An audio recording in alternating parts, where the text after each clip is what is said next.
seru nanti diskusinya apa yang bisa kita digunakan di bisnis dengan aplikasi kemampuan seperti ini. Dan jangan lupa AI mengalahkan juara dunia Go sekitar berapa bulan yang lewat, tahun yang lewat ya. Ini sangat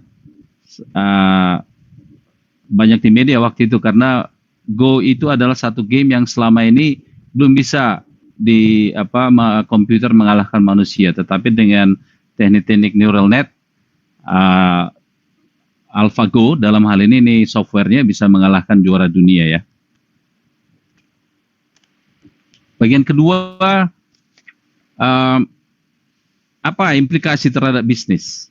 Ya, ini yang menjadi topik kita paling utama. Nah, di perusahaan-perusahaan besar itu mereka sudah eksploitasi ini artificial intelligence sebanyak mungkin ya, mulai dari autonomous car. Sekarang Tesla adalah perusahaan yang nilainya paling besar ya di semua perusahaan otomotif, padahal penjualannya sedikit ya. Tapi dia yang paling besar karena apa? Ya betul memang karena dia mobil listrik, tapi banyak mobil listrik. Terus apa lagi? Kenapa dia bisa sangat mahal perusahaannya? Ya karena dia bisa berjalan sendiri mobilnya. Banyak investor merasa bahwa Tesla paling bagus di kemampuannya di autonomous vehicle, dia bisa jalan sendiri dan diprediksi mereka akan merajai penjualan mobil di masa depan karena mobilnya yang bisa jalan sendiri duluan ya. Orang akan beli Tesla dan akan lebih percaya pada Tesla dibanding mobil-mobil lain. Kemudian juga perusahaan seperti Netflix ya. Ini kalau Anda tahu itu Social Dilemma yang ada film, mereka menunjukkan bahwa di sini juga software artificial intelligence itu yang sedemikian rupa membuat konten dari Netflix itu menjadi menarik karena dia sangat personalized. Ada semacam orang artificial intelligence yang di sana yang berjalan.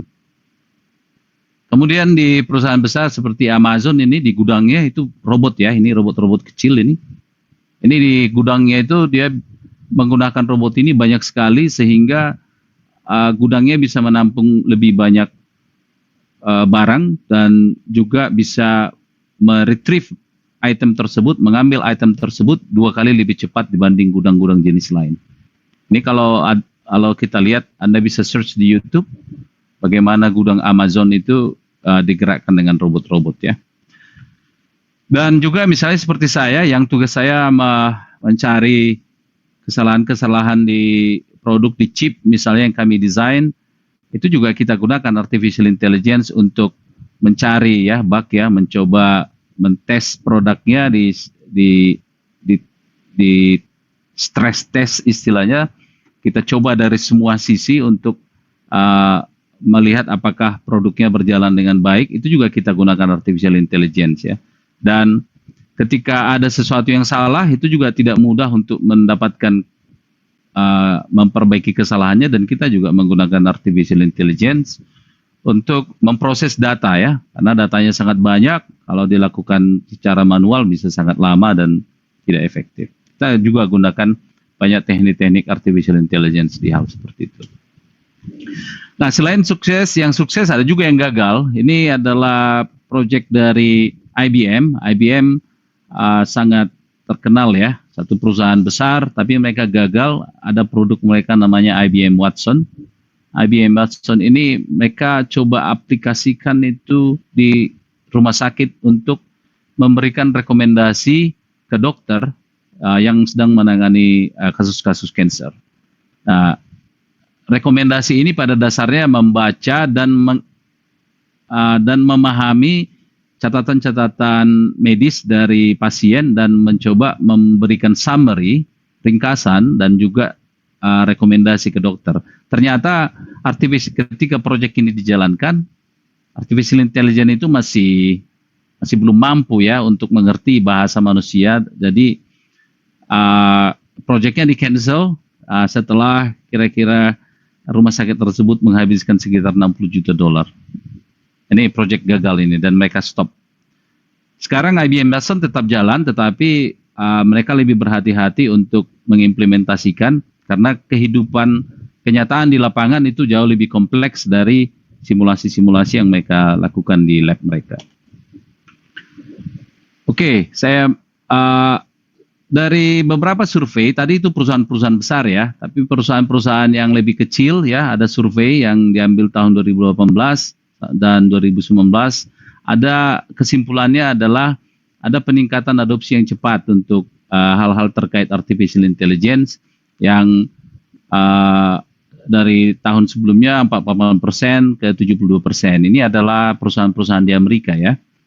Kemudian peningkatan persepsi bahwa mereka banyak eksekutif itu mulai percaya bahwa teknologi AI bisa berimbas positif ke industri mereka dari 69% menjadi 94%. Ya. Nah, ada juga hype dan reality. Nah, tadi saya kembali ke robot film yang pertama tadi, itu kan memang sangat jauh ya. Ada robot yang T800 tadi yang sudah sangat canggih seperti manusia ya. Tetapi itu masih belum terjadi saat ini dan masih cukup jauh sepertinya. Tetapi kata-kata artificial intelligence ini banyak digunakan, jadi ada juga yang banyak berlebihan. Contoh misalnya seperti saya golongkan hype, kemarin beberapa tahun yang lewat Eselon 3 sempat diberitakan, saya baca bahwa Presiden Jokowi mungkin dia gregetan dengan lambatnya birokrasi kita ya. Dia bilang Eselon 3 dan 4 akan diganti robot. Nah, kita butuh kecepatan. Nah, itu adalah tergolong dalam hype karena kita artificial intelligence belum sampai pada level itu untuk bisa menggantikan manusia ya. Yang real itu misal nih, kalau ada yang mengatakan artificial intelligence mempercepat persetujuan atau pemeriksaan bea cukai di Indonesia contoh. Nah, itu terasa mungkin itu real projectnya, bisa dicapai ya. Kemudian juga ada yang bilang AI akan menguasai dunia, seperti tadi film kalau ada yang menonton Terminator 2 itu juga masih hype ya, yang sekarang artificial intelligence masih belum secanggih itu ya. Yang real itu mungkin seperti ini, robot bisa membantu orang tua di bandara, contoh. Bandara kan besar, jadi robot tersebut mungkin bisa berjalan dan membantu mengangkat sesuatu dan membawa orang tua tersebut ke gate yang benar gitu ya. Nah, itu bisa, itu masih mungkin dilakukan untuk saat ini. Kemudian ada juga AI, artificial intelligence bisa menyelesaikan semua masalah. Semua produk itu dibikin AI-nya ya. Ya, mungkin karena teknik-teknik marketing juga ya. Nah, AI lagi, artificial intelligence lagi populer, ya dibilang pokoknya apa aja masalahnya bikin aja AI gitu. Ini belum tentu ya, dan yang realnya itu AI bisa membantu menyelesaikan masalah tertentu yang spesifik, contoh optimasi proses, menurunkan biaya dan memaksimalkan pendapatan, harus spesifik dia, itu mungkin AI baru mungkin bisa lakukan. Nah, ada juga nih karena banyak COVID-19, banyak orang Indonesia yang lagi trading ya, trading kripto, trading dolar, emas dan sebagainya. Ada yang mungkin yang orang yang bilang robot trading AI udah pasti untung karena pakai AI. Nah, itu juga hype ya. Yang real itu robot trading AI bisa meningkatkan kemungkinan untung. Ya, tetap ada kemungkinan rugi, tetapi mungkin jumlah keuntungannya lebih besar daripada yang bukan AI. Nah, secara umum di bisnis itu kalau kita dari misalnya Anda mengambil jurusan bisnis atau MBA, ada 3 sebenarnya yang bisa dicapai untuk meningkatkan keuntungan. Satu, optimizing proses ya. Jadi kita lihat proses bisnisnya seperti apa, kemudian dilihat mana nih yang bisa dioptimize. Nah, dengan dioptimize itulah bisa digunakan artificial intelligence karena dia bisa sedikit cerdas ya. Kemudian kita minimizing cost, kemudian memaksimalkan revenue. Nah, di 3 bidang ini perlu dilihat jenis bisnisnya apa dan bagaimana AI bisa berkontribusi ke sana. Tentunya ya secara umum sih kalau AI ya ada yang pertama kalau implementasinya ya make better use of your data. Jadi kalau ada data-data Anda, gunakanlah dengan lebih baik. Misal kemarin saya ada ketika pemikiran yang bisa menemukan itu. Dan biasanya bukan di IT ya, karena orang IT sudah tahu, tapi di bidang-bidang lain ya, HR, production, kemudian tadi finance, marketing, ya, dan lain sebagainya. Ini yang menjadi salah satu kunci suksesnya sebuah perusahaan mengaplikasikan artificial intelligence ya. Kemudian juga ikuti perkembangan AI di industri terkait. Ini AI ini disruptive technology. Bayangkan kalau robot-robot yang seperti tadi T800 itu ada, sementara perusahaan saingan kita mereka memiliki robot seperti itu, sementara kita tidak punya, dan kita saingan, ya saya pikir itu sangat kemungkinan besar perusahaan kita akan kalah ya dan bisa bangkrut. Dan satu lagi saingan bisa muncul dengan kekuatan yang super. Ini yang saya bilang tadi, ketika mereka menemukan aplikasi-aplikasi yang di pertama, yang ini, ya perusahaan saingan kita itu bisa sangat kuat karena mereka menjadi sangat efisien. Ya. Oke, saya kira sudah hampir 30 menit ya, atau sudah lebih kali ya, Bu Bintang ya. Saya bisa beberapa menit lagi.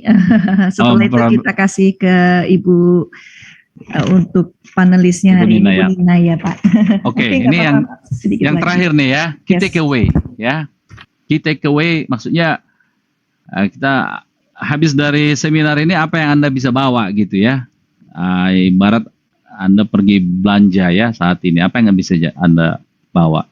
Yang pertama adalah AI itu sudah lama dibicarakan. Ini bukan barang baru. Sudah dipikirkan, bahkan difilmkan. Tadi saya udah bikin film ya. Itu sudah lama. Nah, tapi mengapa menjadi buah bibir saat ini? AI mengalami perkembangan besar semenjak 2012. Nah, ini saya bekerja di perusahaan mendesain chip. Saya tahu persis bahwa AI ini menjadi salah satu pendorong besar sekarang.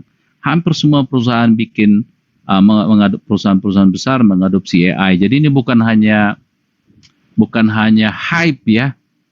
Artificial intelligence saat ini, kali ini bukan hype. Ini memang real, dan kami di perusahaan-perusahaan teknologi besar itu bekerja terus tuh bikin bagaimana membuat komputer supaya lebih canggih, bisa artificial intelligence-nya gitu. Jadi akan Anda melihat banyak sekali perubahan di masa-masa depan. 1-2 tahun ke depan akan Anda lihat beberapa aplikasi besar di mana artificial intelligence semakin masuk ke dalam kehidupan kita ya. Dan impact-nya akan sangat besar. Saya ambil contoh tadi, mobil, truk dan sebagainya itu akan berjalan sendiri. Nah, implikasinya sangat besar bagi kehidupan kita ya. Jalan-jalan tol yang sekarang masih banyak tempat persinggahan truk mungkin, atau jalan-jalan ini mungkin itu akan berkurang di masa depan ya, karena ya truknya sudah bisa jalan sendiri, ataupun kalau ada supirnya sudah bisa makan di dalam truk. Dia bawa makanan dari rumah, truknya jalan terus itu. Karena kalau jalan terus bisa lebih cepat pengembalian modal dari truknya sendiri ya, kalau misalnya Anda adalah perusahaan transportasi. Ini akan jalan terus karena bisa artificial intelligence-nya bisa menjalankan truknya. Penerbangan cepat dan akan lebih cepat lagi. Nah, ini satu fenomena yang mungkin banyak yang tidak kita sadari ya. Namanya compound interest itu. Jadi maksudnya begini. Kalau sekarang ada perkembangan tersebut akan menghasilkan sesuatu yang membuat perkembangan itu makin cepat lagi. Ya, compound interest itu banyak dikenal kalau kita menabung ya. Semakin besar uang kita, semakin besar bunganya. Bulan depan bunga itu akan berbunga lagi kan? Akan berbunga lagi, jadi eksponensial dia perkembangannya. Dan itu sedang terjadi sekarang di artificial intelligence. Oke, kembali lagi ke aplikasi bisnis, itu harus kembali ke 3 poin besar ya. Bagaimana mengoptimize proses, minimizing cost, dan maximizing revenue. Dan artificial intelligence bisa banyak membantu Anda dalam mencapai ini. Ya. Dan Saya ulang lagi, perusahaan perlu ya mempersiapkan diri, lihat, pelajari artificial intelligence di bidang Anda, apapun jenis industrinya, artificial intelligence bisa berpengaruh banyak, dan hati-hati keputusan dari perusahaan ya. Jadi harus ada salah satu eksekutif yang misalnya report langsung ke CEO yang sedikit banyak mengerti artificial intelligence ya. Banyak training-training, saya pikir Raf Guru juga mungkin ke depan bisa membuat training yang sama untuk eksekutif perusahaan ya. Kemudian juga training AI bagi karyawan-karyawannya. Training AI ini mungkin bisa memberikan material-material sehingga ketika karyawannya membaca muncul itu ide, aha moment gitu kan. Oh, ini saya bisa nih. Tadinya saya harus memisahkan apel dan pisang dengan tangan dan karyawannya banyak. Sekarang saya bikin AI saja dengan robot yang sederhana bisa dibedakan apel dan pisang. Kira-kira begitu. Banyak aplikasi-aplikasinya. Ya. Terima kasih. Saya kira begitu presentasi saya, Bu Bintang.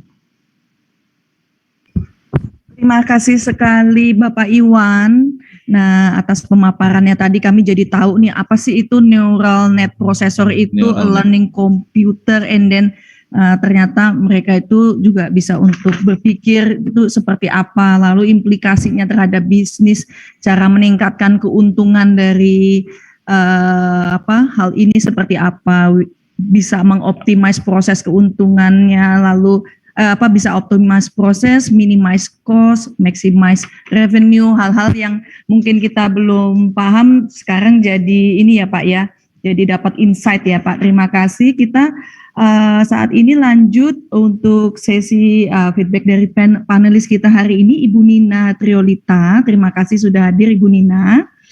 Beliau ini adalah Kaprodi Manajemen Pemasaran Internasional di Politeknik NSC Surabaya, bidang keahlian manajemen bisnis dan marketing. Politeknik NSC Surabaya itu salah satu perguruan tinggi di Surabaya yang menghasilkan mahasiswa yang siap kerja dan siap jadi pengusaha ini. Betul ya Bu Nina ya? Mungkin Ibu bisa sharing-sharing Bu untuk implikasinya AI ini terhadap bisnis. Monggo Bu, waktu kami persilahkan. Terima kasih Bu Nina. Iya, terima kasih Mbak Bintang atas kesempatan yang diberikan. Ya, selamat siang rekan-rekan semuanya, para hadirin yang hadir dalam webinar pada siang hari ini. Siang, Bu Nina. Ya, selamat siang juga kepada Bapak Iwan Nadadap yang luar biasa sekali. Saya senang sekali bisa berkolaborasi nih untuk ini bisa sebagai panelis Bapak untuk acara webinar ini.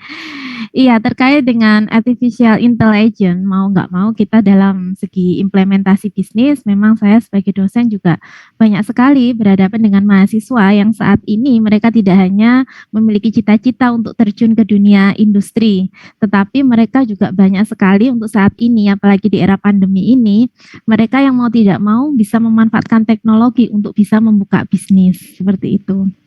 Dan peranan sendiri untuk artificial intelligence sendiri di Indonesia ini, karena Indonesia memang sangat mendukung, negara yang sangat mendukung kemajuan teknologi yang semakin pesat, dan ini bisa menjadi peluang bagi para generasi muda, baik generasi milenial maupun generasi Z, untuk memanfaatkan peluang yang ada guna nanti ke depannya bisa dimanfaatkan, karena memang ke depan kemajuan teknologi itu akan bisa menggantikan beberapa peran.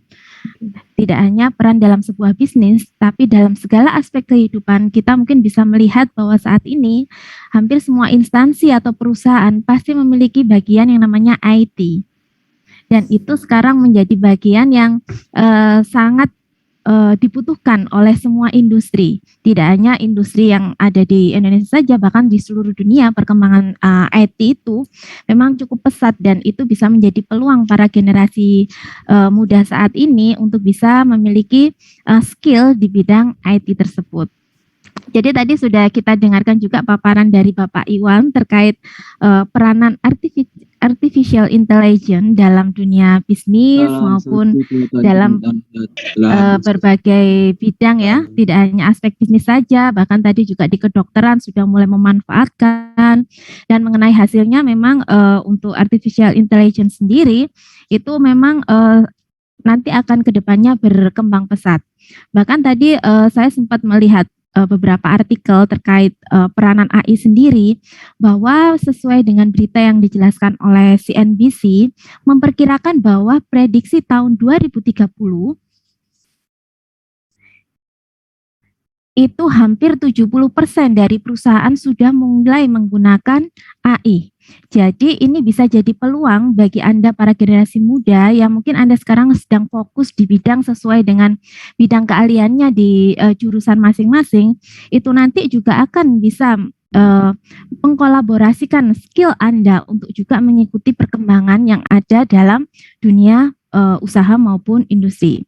Peranan AI sendiri dalam segi bisnis juga akan bisa membantu pekerjaan kita, baik dari segi operasional, lalu dari segi pemasaran, dan juga dari segi pelayanan konsumen juga bisa. Karena tadi seperti yang dijelaskan mungkin dengan Bapak Iwan Dadap ya tadi, bahwa kinerja untuk meningkatkan kinerja AI sendiri itu melalui optimalisasi proses, minimalisasi cost, dan memaksimumkan revenue yang dimiliki oleh perusahaan.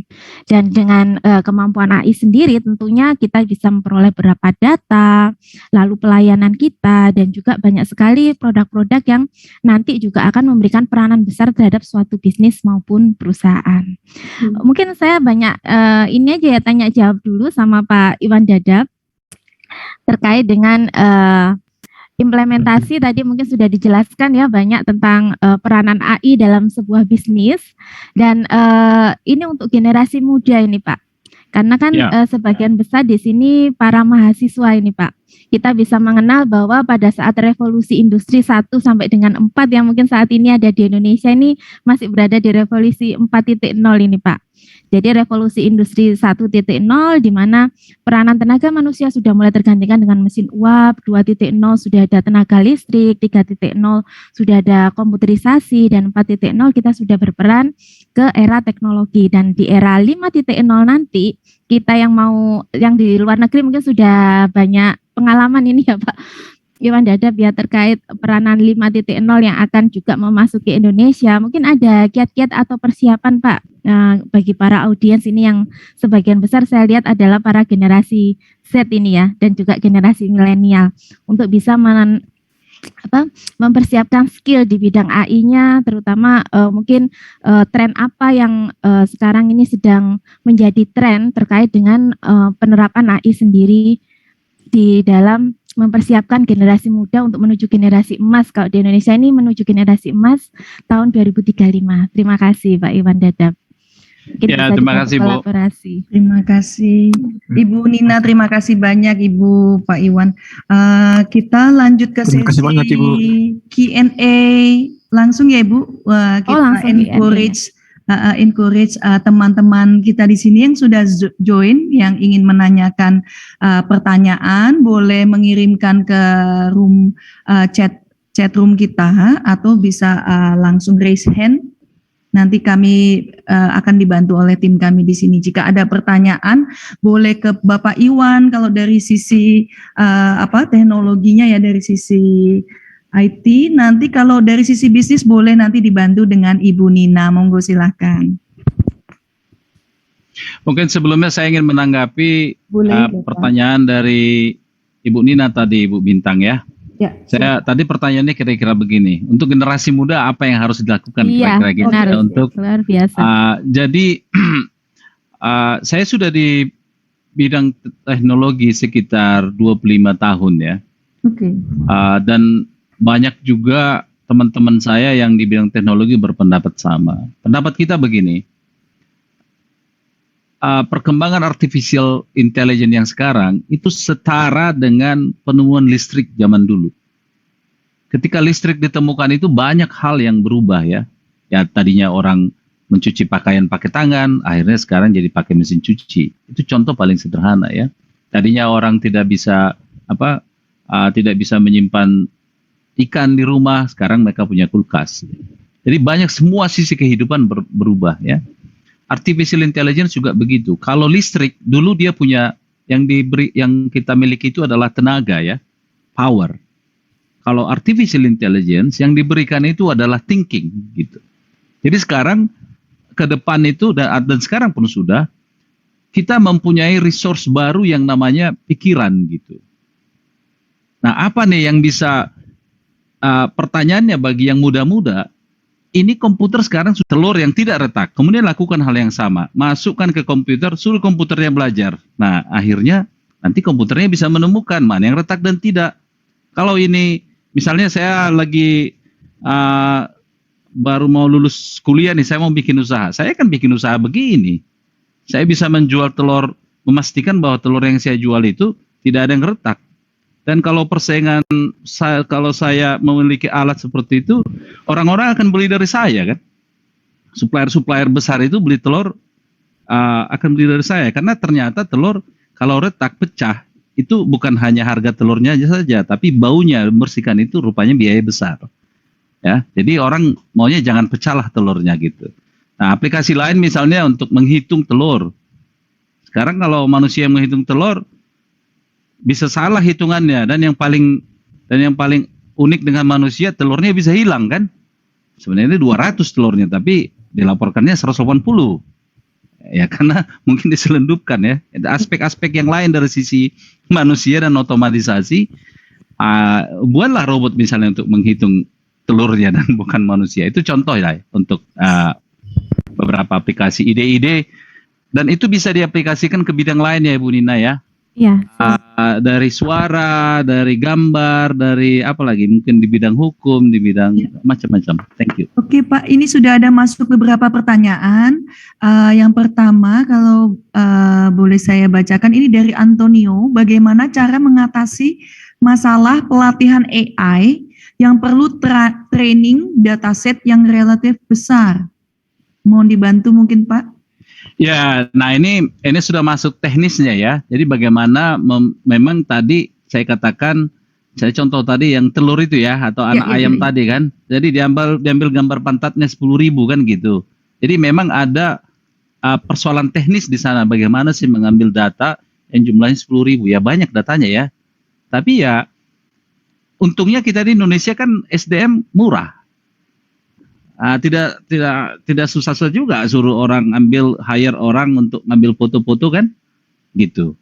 Jadi ini salah satu sebenarnya kalau Anda bekerja di bidang ini, pertanyaannya berarti dia tahu nih kesulitan-kesulitan di bidang AI. Ini sebenarnya peluang nih buat orang Indonesia, karena SDM kita biaya per jam itu murah, kita bisa memasuki bidang-bidang itu untuk membersihkan, melakukan yang ambil foto-foto tadi.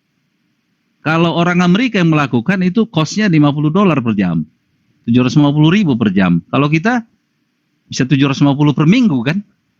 Di sana 1 jam, di kita 1 minggu. Nah ini adalah peluang-peluang yang, dan saya tahu ada beberapa perusahaan startup di dunia yang menggunakan yang operasionalnya di negara-negara yang low cost labor, itu yang untuk normalisasi dan processing data, untuk dimasukkan tadi yang saya ambil 10.000 data itu. Jadi itu tantangan teknis sebenarnya, tetapi itu jadi peluang Ibu Nina. Siap. Tetapi memang itu agak ini ya, mungkin orang IT itu bidangnya tuh yang tahu ya. Thank you. Siap Pak. Ada satu pertanyaan lagi untuk Pak Iwan. AI tentunya tidak terlepas dari database yang disimpan di memori. Ya. Di mana database tersebut akan diakses sebagai pengetahuan oleh komputer tersebut, seperti yang sudah dijelaskan sebelumnya oleh Pak Iwan ya. Apakah mungkin suatu saat nanti robot atau komputer atau AI bisa menambah sendiri database-nya dengan experience yang dilalui oleh alat atau robot itu sendiri, Bapak? Itu sudah pasti bisa dan sudah berlangsung seperti sekarang ini ya. Jadi perkembangan, jadi proses dari rilis satu produk itu sebenarnya mungkin Anda belum lihat sekarang. Tetapi kalau seperti saya yang kerja di Intel, itu sudah kita lakukan, sudah ada di lab sekarang itu gitu. Mungkin siap dirilis itu, nanti Anda akan tahu bahwa misalnya seperti saya ambil contoh ya, mobil auto bisa berjalan itu sudah ada, tetapi memang masih banyak tantangan dan banyak regulasi. Mobil itu pun sudah begitu. Ketika dia menemukan jalan baru, dia akan rekam kemudian share ke kawannya. Ini yang kelebihan dari robot ini. Ya, dia belajar menemukan sesuatu, kemudian dia share ke robot-robot lain. Jadi kalau sudah ada misalnya 10 juta mobil di jalan, 10 juta masing-masing mobil belajar, dan hasil pelajaran itu dia share ke 10 juta. Nah, ini peningkatannya sangat-sangat cepat ya. Mungkin dalam waktu 1 bulan ya mobil yang tadi baru dijalankan di jalan itu akan jauh lebih pintar. Siap Pak. Terima kasih atas jawaban dari Bapak Iwan. Semoga menjawab pertanyaannya tadi. Lalu ada dari Firman di sini bertanya, untuk mengaplikasikan AI, apakah ada aplikasi yang bisa kita buat simulasinya bagi yang tidak punya background di bidang pemrograman komputer? Nah, bagaimana Bapak? Nah, ini yang masih menjadi kendala ya. Jadi AI tadi saya harusnya ada satu presentasi mengenai itu tantangannya ya. Ini tantangan paling berat sebenarnya. Makanya tadi dari tunggu sebelum saya masuk ke sana. Apakah ada software? Tadi pertanyaannya ya. Yes. Jawabannya ya ada, tetapi mungkin tidak pas dengan kebutuhan Anda. Oke. Nah, ini yang jadi belum ada dia artificial intelligence terlalu luas ya. Yep. Misal kalau Anda bertanya apakah ada software untuk menulis surat? Ya, jawabannya mungkin ada, Microsoft Word kan gitu. Yes. Tapi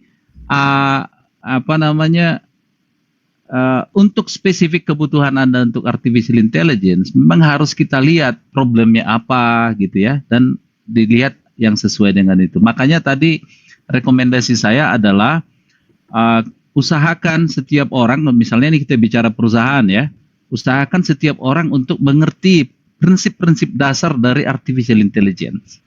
Kalau mereka mengerti, oh ini bisa nih harusnya nih, nah dia bisa berpikir ke sana, dan biasanya itu yang efektif. Karena dia mengerjakan itu kan, dia mengerjakan di sehari-hari, ketemu, itu menjadi persoalan yang real di lapangan dan bisa dipecahkan. Kira-kira gitu. Siap Pak, terima kasih. Nah, ini ada yang nanya lagi nih, tapi ini kayaknya teknis sekali nih ya Pak ya. Apakah Indonesia sudah memiliki model AI canggih seperti GPT-3 atau WUDAO 2.0? Ya, ini oke, saya mungkin share ya, di kita sebenarnya Indonesia sudah mulai. Saya amati, saya kebetulan walaupun saya di luar negeri, saya cukup banyak berinteraksi dengan teman-teman di Indonesia terkait artificial intelligence. Sekitar berapa tahun yang lewat, kita mendirikan namanya IAIS ya, Indonesia Artificial Intelligence Society. Anda bisa cek di website Indonesia. Sorry ya saya. Indonesia Artificial Intelligence ya.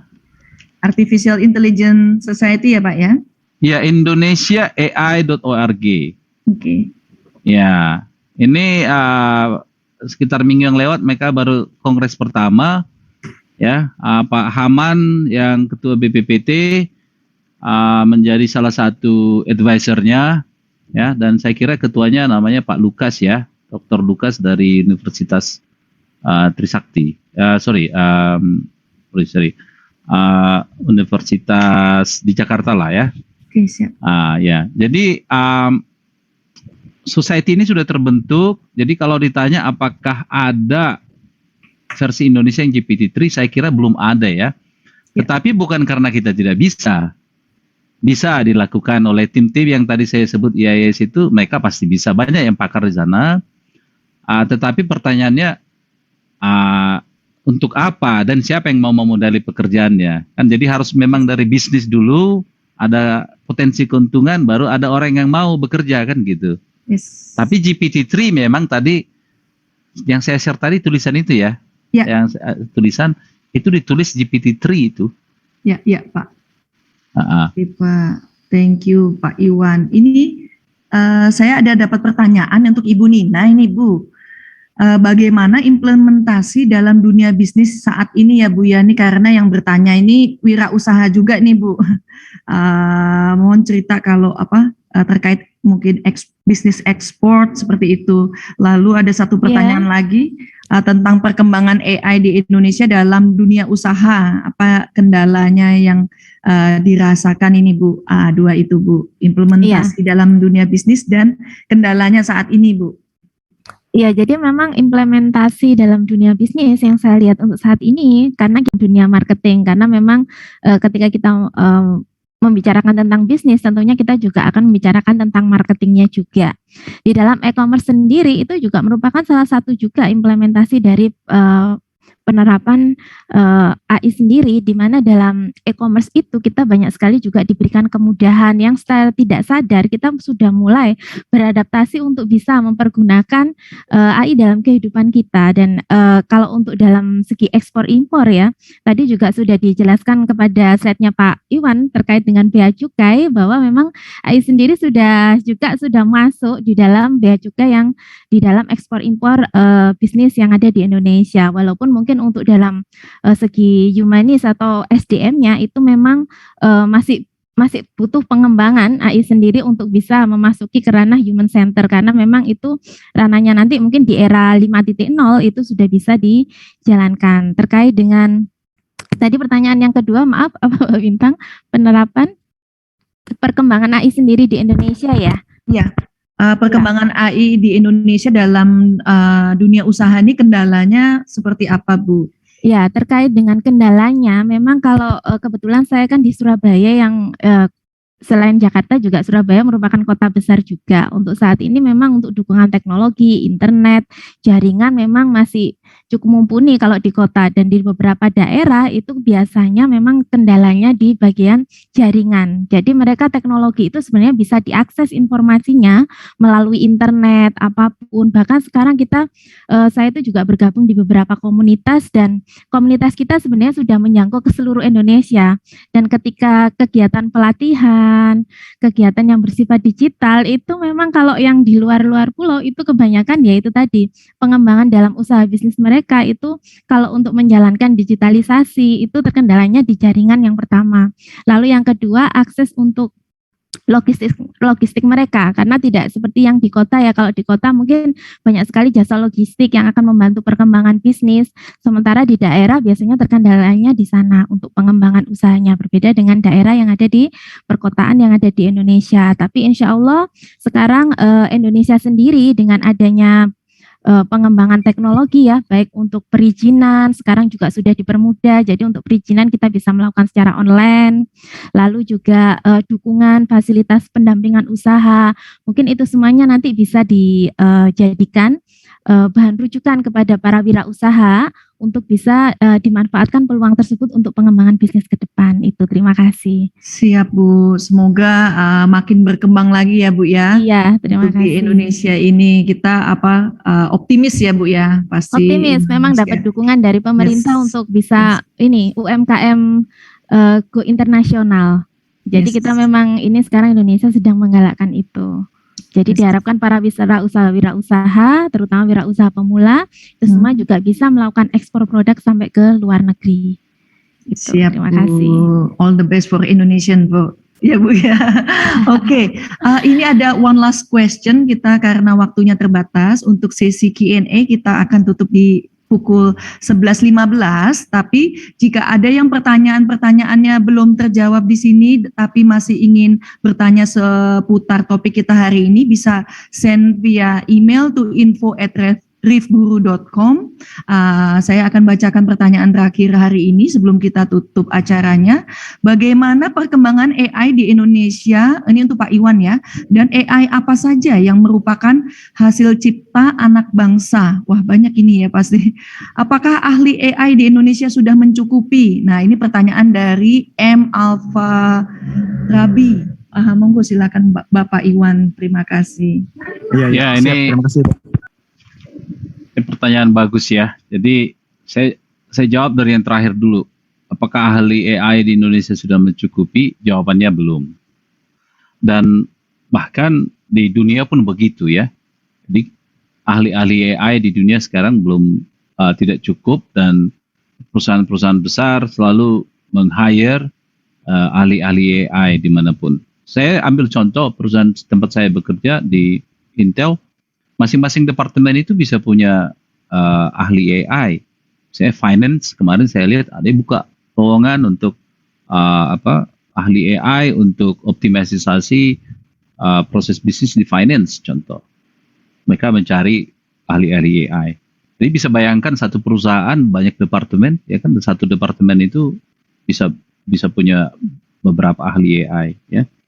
Jadi khusus untuk Indonesia ya kondisinya mungkin lebih justru makin kurang ya. Di Indonesia seperti kalau saya amati kebanyakan masih level ini ya, bidangnya masih di universitas ya. Nah ini yang menjadi tantangan Indonesia lah ya. Kalau universitas dikatakan ahli gitu, padahal yang penting kan UUD istilahnya. Kalau saya agak sedikit ini ya, dari sisi bisnis kan UUD ya, ujung-ujungnya duit. Iya Pak, modalnya Bagaimana kita membuat teknologi ini apapun namanya lah, gimana caranya supaya keuntungan bertambah, kan itu yang menjadi. Dan itu tidak masuk di level-level misalnya kalau pekerjaannya dosen, itu biasanya tidak bisa terjawab. Padahal itu yang penting. Kalau bisnis kan itu, mana nih uangnya saya mau tambah kan gitu. Proses lebih optimize macam-macam. Nah, ahli-ahli kita di Indonesia itu masih selevel, banyakan itu levelnya masih ya profesor, doktor ya, macam-macam. Nah, mereka pintar dalam teori on paper, tetapi on reality ya itu sangat sulit. Realita itu jauh lebih kompleks dari paper ya. Nah, itu satu. Jadi saya tadi tambah ahli kita kurang, ditambah lagi konsentrasi ahli-ahli itu di area pendidikan yang mungkin tidak relevan terhadap bisnis ya. Mereka hanya bisa advisor saja deh. Tapi apakah itu bisa implementasi di real business? Most likely not. Ya. Nah, itu satu. Nah, tetapi saya ikuti juga grup tadi saya bilang AI Society di Indonesia itu sudah banyak juga yang saya masuk ke pertanyaan tadi, ada 3 itu pertanyaannya. Apa yang sudah merupakan karya anak bangsa kan gitu ya. Nah, saya ada lumayan banyak juga startup Indonesia yang sudah fokus di AI. Misalnya ada produk-produk yang robot bot chat istilahnya, robot untuk chatting. Itu banyak yang khusus Indonesia. Nah, ini satu kelebihan dari uniknya AI karena perlu lokalisasi, Bu. Ya. Beda misalnya kalau mobil kan, mobil di Amerika bisa dipakai Indonesia kan? Ya. Kalau AI nggak bisa, banyak aplikasinya. Kalau bahasa Inggris nggak bisa dipakai di sini. Kalaupun orang Jawa coba berbahasa Inggris, logatnya beda. Ya, nanti kita bikin aplikasi di sana bisa mengerti, di sini tidak. Gitu. Nah, jadi ini peluang ya, ini masalah di satu sisi, tapi jadi peluang bagi yang lain. Saya punya software, saya coba pakai kemarin software yang memisahkan suara dan musik. Itu AI ada dan hanya bisa dilakukan AI. Ada musik yang bergabung. Saya coba waktu itu, saya ada teman yang bilang, saya coba musik rock ya, slow rock, bagus hasilnya. Musik di sini, suara di sini, hebat. Belum pernah terjadi itu, tanpa neural net nggak bisa jadi itu barang. Tetapi ada yang minta, Bang, saya minta dong bikinin ini, ada nih musik apa? Dangdut. Waduh, saya coba masukin.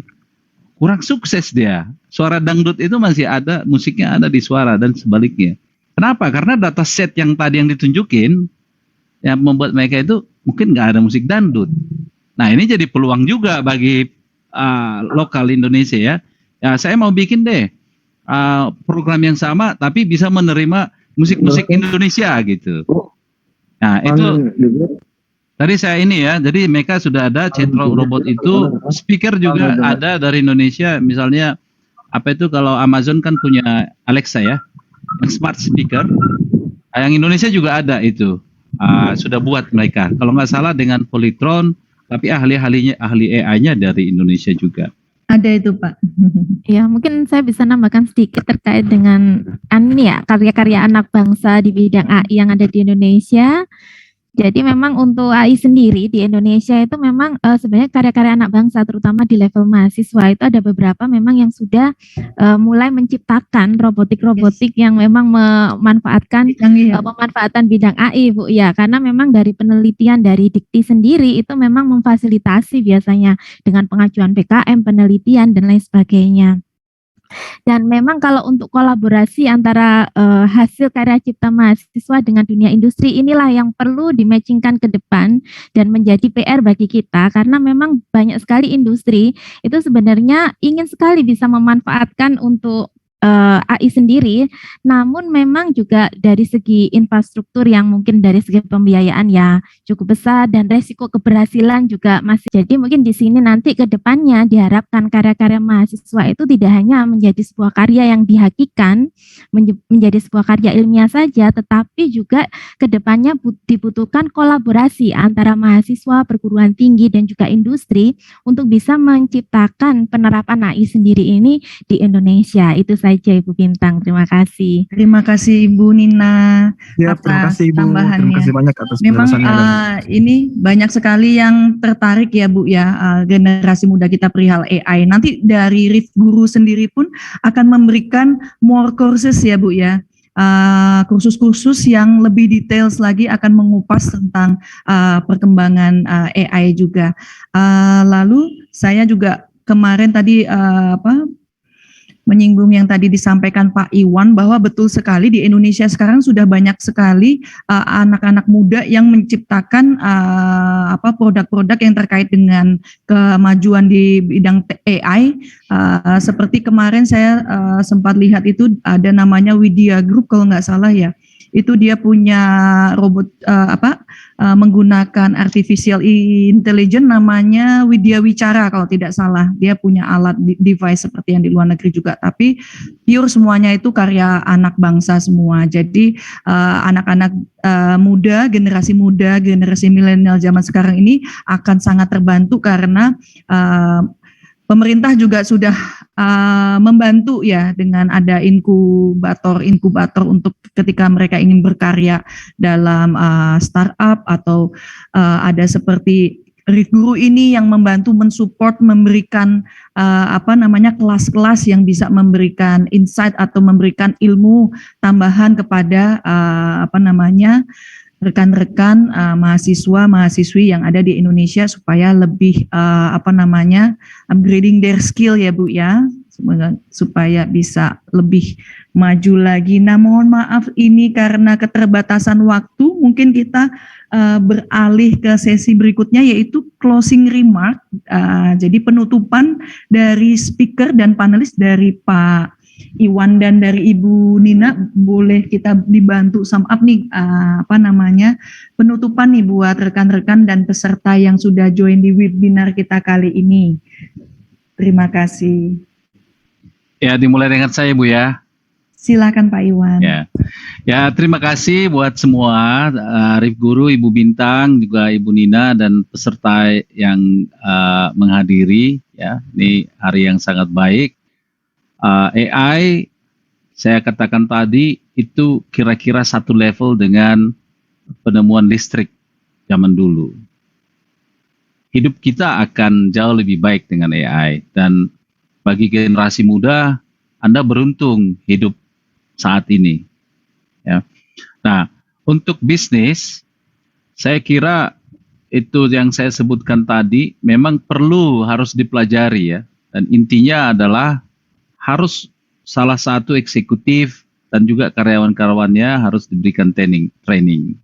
Salah satu eksekutif minimal harus mendalami supaya dia bisa memberikan solusi-solusi menggabungkan AI dengan proses-proses bisnis yang ada di perusahaan. Itu menjadi kata kunci yang paling penting. Karena AI begitu luas, begitu umum sehingga tidak ada satu solusi yang akan berhasil bagi semua orang. Memang harus customize dan harus ada orang yang terlibat di perusahaan tersebut. Saya kira itu saja Ibu, dan sekali lagi terima kasih bagi peserta semua. Semangat terus walaupun di COVID-19. Thank you.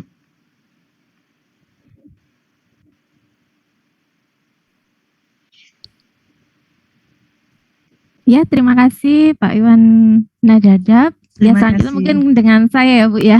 Ya, Saya lanjut mengucapkan dengan terima Ibu. kasih kepada Bapak Iwan Nadadap, pihak RIF Guru dan juga para audiens yang sudah hadir pada siang hari ini.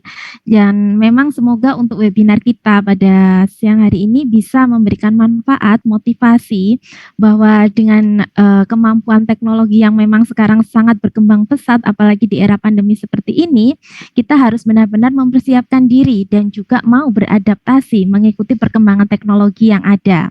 Semua profesi, saya yakin semua di sini kebanyakan para tenaga akademisi maupun dari mahasiswa, kita mungkin harus mau tidak mau, tidak hanya memiliki skill dalam segi formal secara akademik, tetapi kita juga harus memiliki skill tambahan berupa kemampuan teknologi yang mau tidak mau harus kita adaptasikan dalam kehidupan kita untuk bisa menjadi hal yang bisa menjadi penunjang kita untuk meraih kesuksesan karir kita bersama. Semangat terus untuk perkembangan teknologi yang ada di Indonesia, menuju Indonesia cerdas dan Indonesia menuju generasi emas. Terima kasih. Terima kasih banyak Ibu Nina. Kami mewakili RIF Guru Indonesia dan Riverstone juga mengucapkan banyak terima kasih buat Bapak Iwan dan Ibu Nina di sini. Kalau saya boleh izin share screen, kami juga sudah menyiapkan ya Certificate of Appreciation juga sebagai tanda terima kasih kami kepada Bapak Iwan Nadadap sudah meluangkan waktu dan sharing dengan teman-teman di sini perihal AI implication for business. Semoga ilmu yang di-share sama Bapak bermanfaat buat teman-teman semua ya Pak ya. Lalu kami juga mengucapkan terima kasih kepada Ibu Nina juga atas waktunya. Kami juga sudah menyiapkan di sini sertifikatnya juga untuk Ibu Nina. Terima kasih banyak. Sebelumnya untuk rekan-rekan yang ada di sini, kami encourage lagi ya, kami ingatkan untuk mengisi linknya supaya mendapatkan sertifikat untuk kehadiran di webinar kali ini. Nanti akan dikirimkan via email setelah webinar ini berakhir di sekitar pukul 12 siang. Lalu kami segenap tim dari RIF Guru, kami mengucapkan banyak terima kasih. Mungkin sebelum kami tutup event hari ini, kami mohon izin untuk taking picture dulu ya dengan all audience di sini. Mohon bantuannya jika berkenan bisa open cam. Oke, thank you. Ini ada banyak ya. Saya coba dari yang halaman pertama dulu. Oke, hold on. Oke, sudah terbuka semua kameranya. Oke, satu. Oke, wait. Lalu ke halaman berikutnya. Mohon maaf bersabar nih, karena pesertanya cukup banyak. Oke, AI. Oke, hold on. Satu lagi. Oke, yang terakhir. Wow, ada 7. Wah, banyak sekali hari ini pesertanya. Kami dari tim RIF Guru sangat senang sekali karena animo atau antusias dari teman-teman mahasiswa di Indonesia ini cukup tinggi nih untuk AI sendiri. Oke, ada 2 lagi sebentar. Oke, hold on. Oke. Wow, great. Oke. Tumor. Oh, ada Mbak Riza juga di sini ya. Salah satu tim kami juga di RIF Guru sudah join. Oke. Oke, satu lagi. Oke. Banyak ya. Oke. Baik, sini terima kasih sekali sudah berkenan untuk hadir. Semoga nanti dari teman-teman yang hadir ya di dalam webinar kita kali ini akan mengikuti kelas-kelas atau webinar berikutnya dari Rif Guru, bisa langsung cek di website kami di www.rifguru.com, atau bisa juga follow our Instagram di @rifguru dan @rifguruindonesia untuk informasi berikutnya. Lalu kami akan menampilkan sedikit ini link barcode untuk yang tadi belum sempat katanya, belum dapat melihat karena saya tadi sudah memulai eventnya ya. Ini kita ada eventnya, mohon maaf ada link scan barcode.